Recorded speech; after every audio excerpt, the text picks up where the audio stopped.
The Mark of the Ancients. At dawn, Leah led the survivors inland. They trekked into the heart of the island, through shadowy mangroves, across gushing rivers, and past giant stone heads crumbling into moss.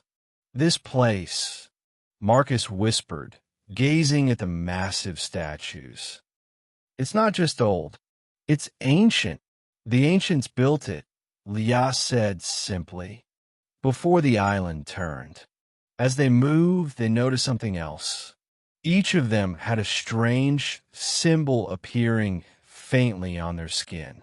Glowing marks, circular, spiral-like. A gift? A curse? Then noticed two, impaled. It means the island has chosen you, she said, and it never lets go easily. The mist links. That night, as they camped by a dry riverbed, strange things began happening.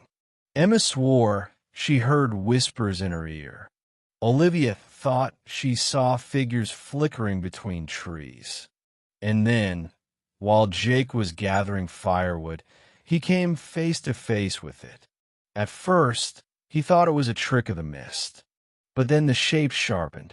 A giant cat, sleek and ghostly, its fur a shifting mist, its eyes two glowing blue coals. A mist lynx. It stalked around him silently, paws making no sound.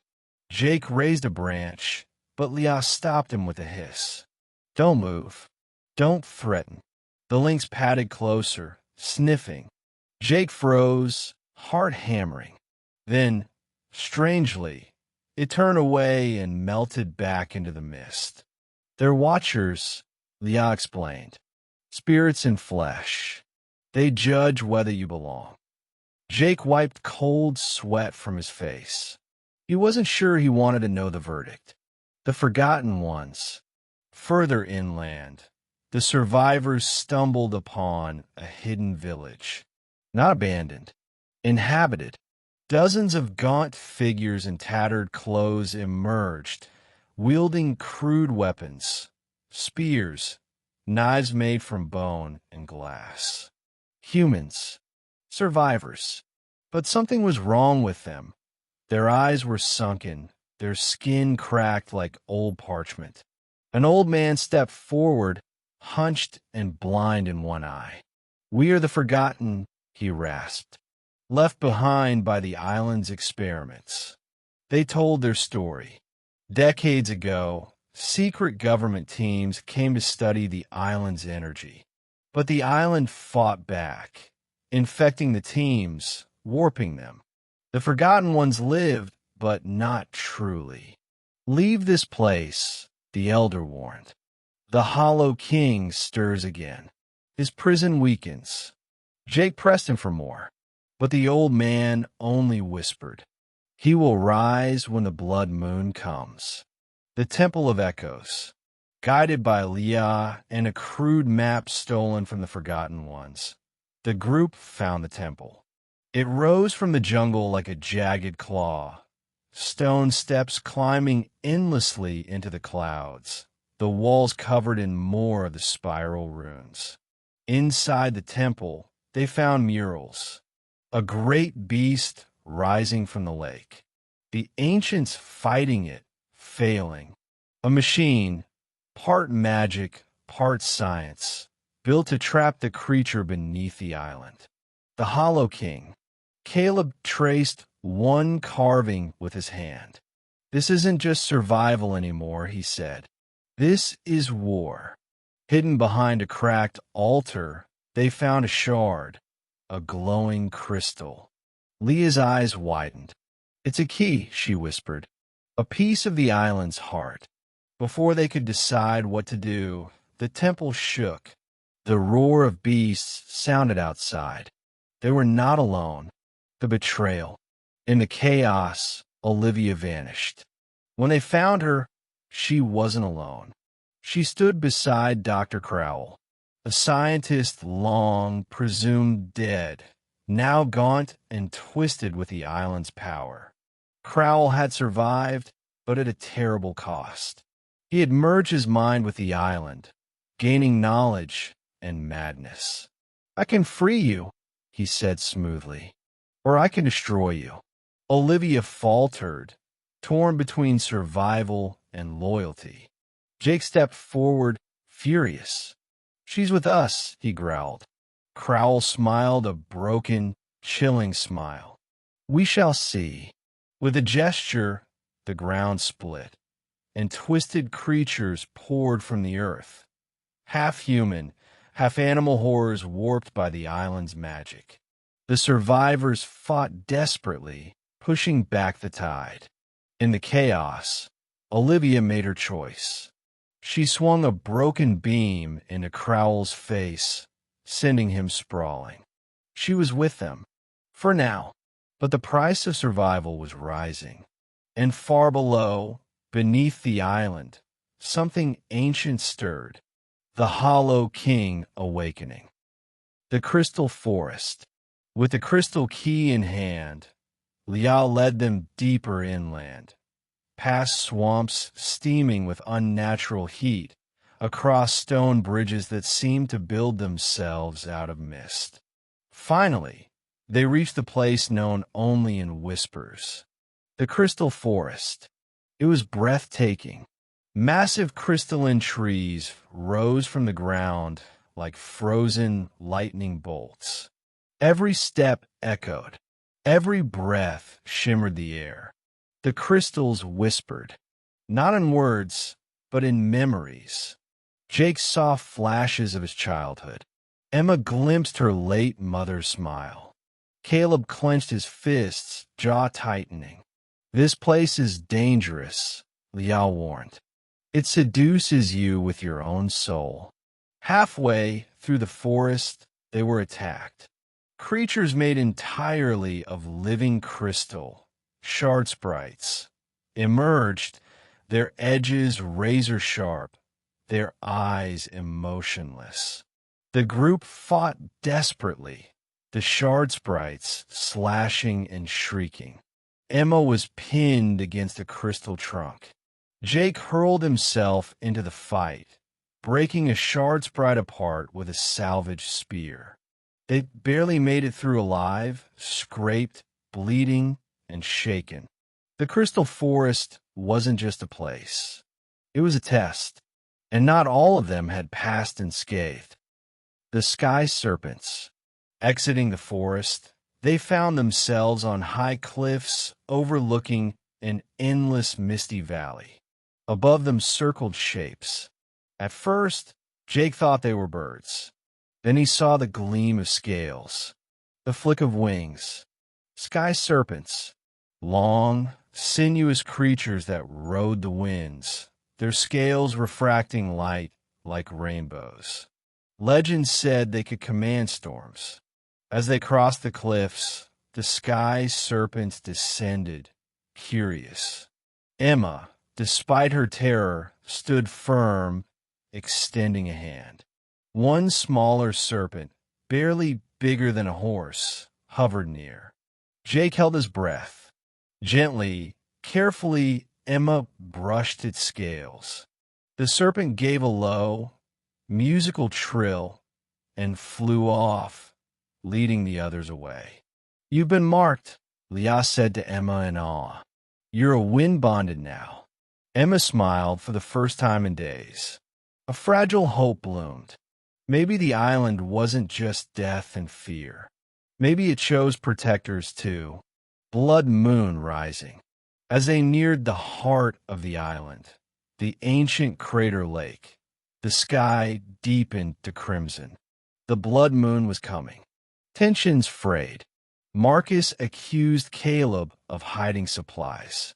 Caleb and Jake nearly came to blows over a decision to split up or stay together.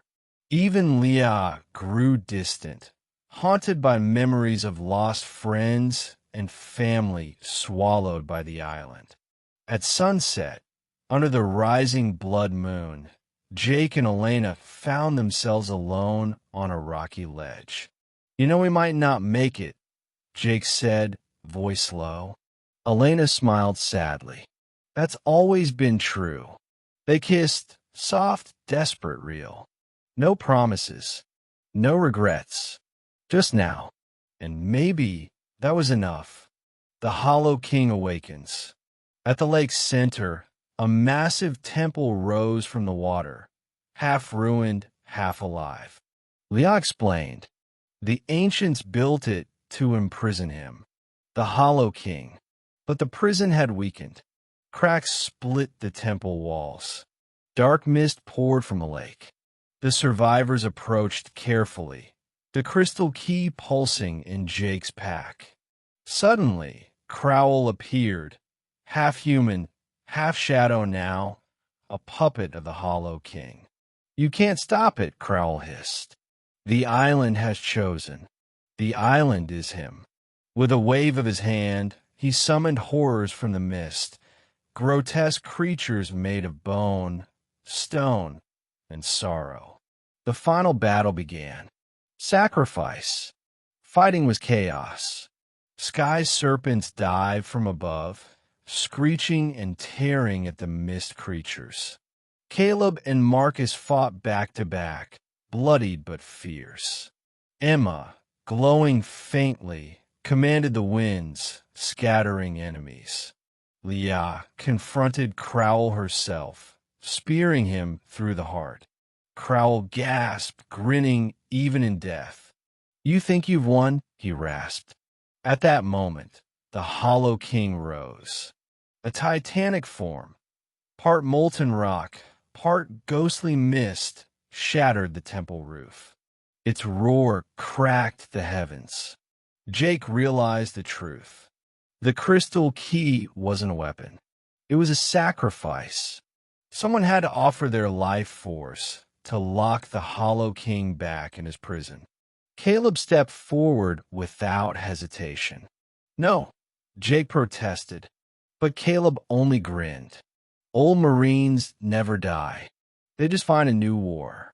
He slammed the key into the Hollow King's heart.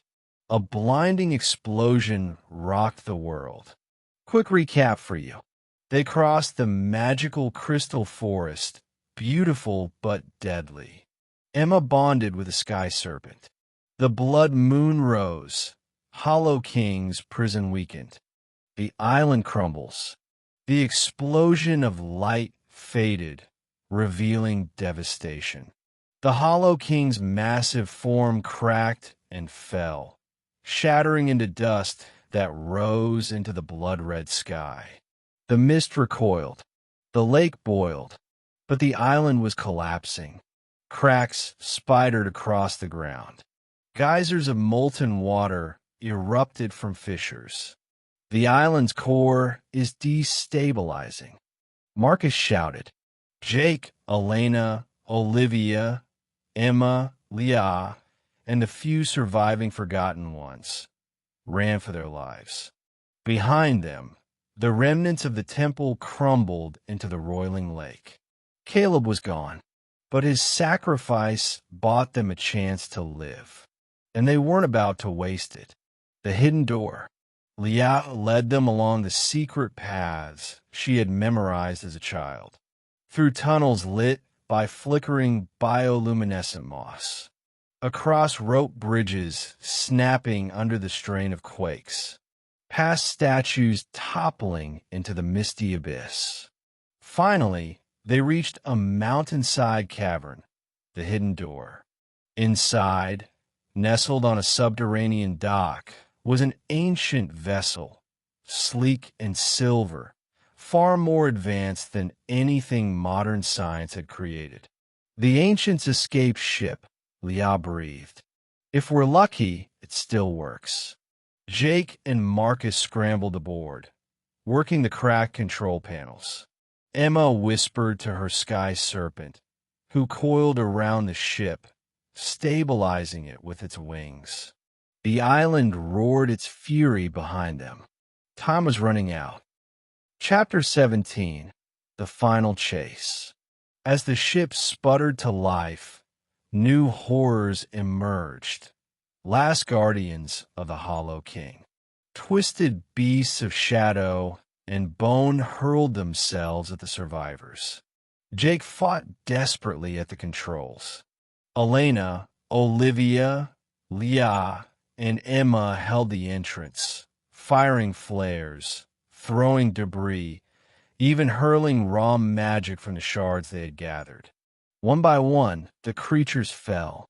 But the last one, a massive serpent formed of pure mist, slammed into the dock just as the ship lifted off. The ship bucked wildly. Emma screamed as she lost her grip. Jake lunged, catching her hand at the last possible second. With a roar of engines and a flash of light, the ship soared into the night sky, leaving the crumbling island behind. The Isle of Whispers burned below them, sinking back into the misty sea. The long silence. They drifted over endless ocean for days, rationing what little supplies they had, living in a haze of exhaustion and grief. At night, Jake dreamed of Caleb. In his dreams, Caleb stood smiling on a cliff, watching the stars. "Keep going, kid," he said. "Keep fighting." Emma kept to herself, mourning quietly. Olivia sketched the island's last moments in a battered notebook. Marcus collected samples from the ship's strange materials, marveling at the science they barely understood. And Elena and Jake found themselves drawn closer together, their bond forged in survival, sacrifice, and hope. Home at last. One morning, the ship's sensors picked up a signal. A coast. Civilization. Life. They landed awkwardly near a sleepy fishing village on the southern tip of South America, months after the world had given them up for dead. News exploded around the world. Mysterious survivors return. Lost at sea. The isle that shouldn't exist. What really happened out there? But the survivors said little. Some things were too sacred to explain. Each of them carried the island inside them now. Its lessons, its scars, its magic. And they would carry it forever. Until we meet again. Years later, Jake stood on a beach in Oregon. The sun dipped low, painting the sky gold.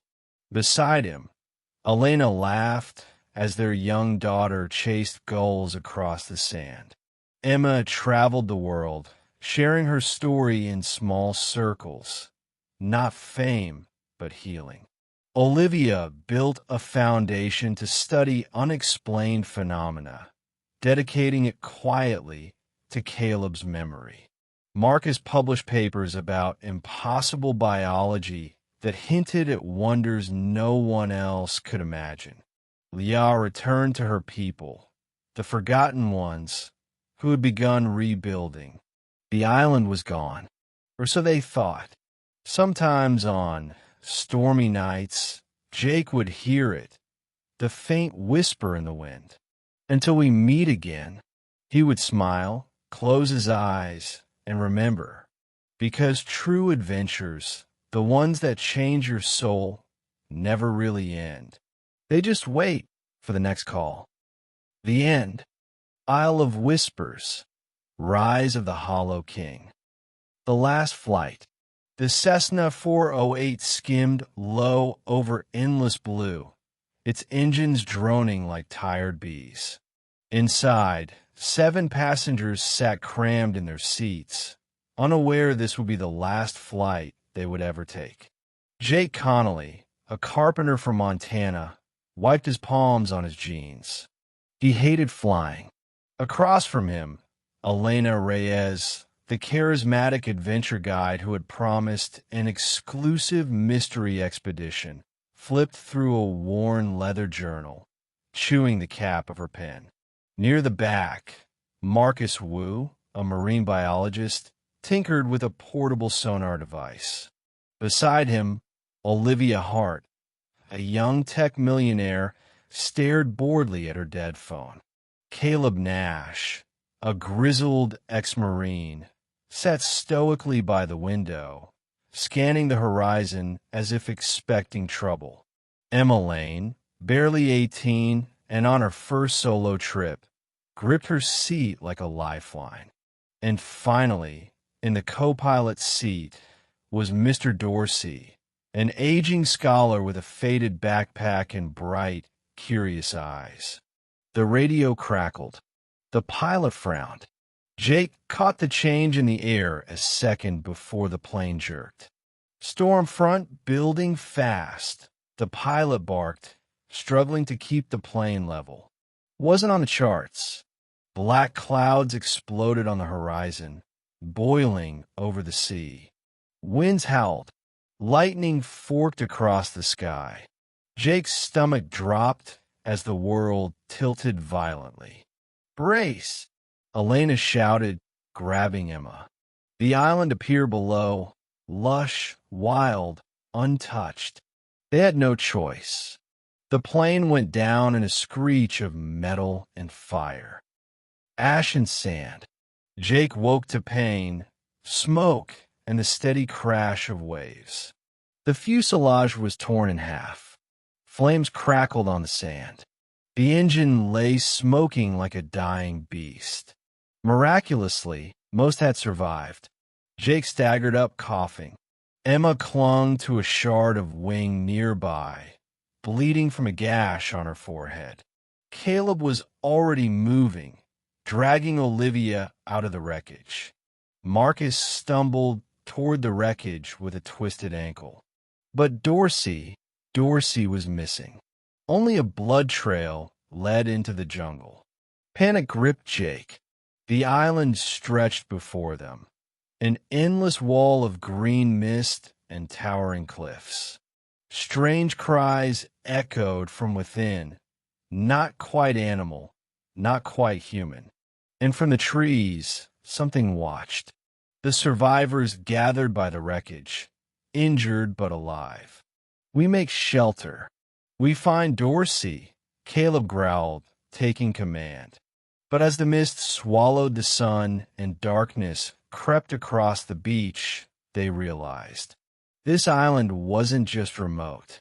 It was alive, and it was already hunting them. A stranger in the mist. They worked through the night, building a fire from wreckage wood and gathering what supplies they could salvage. Jake sat watch while the others slept fitfully. Around midnight, a shape moved at the edge of the firelight. At first, Jake thought it was Caleb returning from patrol, but the figure was smaller, faster, slipping through shadows like a ghost. He stood up, heart hammering. From the darkness, a soft voice whispered, "You shouldn't be here." Jake spun and saw her. A girl, barefoot, wild-haired, dressed in stitched animal hides. Eyes sharp and wary. She held a jagged spear made of bone. "My name's Leah," she said, her voice low. "You need to leave. Now." Before Jake could answer, a blood-curdling roar split the night. Not human, not animal, something between. Leah's face turned grim. "It's coming," she whispered. The Shatter Beast. The trees exploded outward as the creature barreled into the clearing. It was like a rhino, but twice as large, covered in crystal-like armor that shimmered under the moonlight. Its eyes glowed violet. Its massive tusks were made of living stone. The Shatter Beast. Jake grabbed a burning branch. Caleb appeared with a salvage flare gun. "Run!" Leah shouted, leaping aside as the monster charged. The group scattered. Marcus fired a flare, blinding the beast momentarily. Elena and Emma hauled Olivia to safety behind a fallen log. Jake and Caleb hurled flaming debris at the creature, driving it back toward the trees. The Shatter Beast bellowed in fury, stamping and smashing the sand underfoot. Then, with a final shriek, it turned and thundered back into the jungle. Silence fell. The survivors regrouped, breathless, spattered. Leah stood there, arms crossed. "You're lucky," she said. "The island sent a hunter. Next time, it won't be so merciful." Jake wiped sweat from his brow. "Who are you?" he asked. Leah's gaze darkened. "I'm the last one who remembers what this place really is."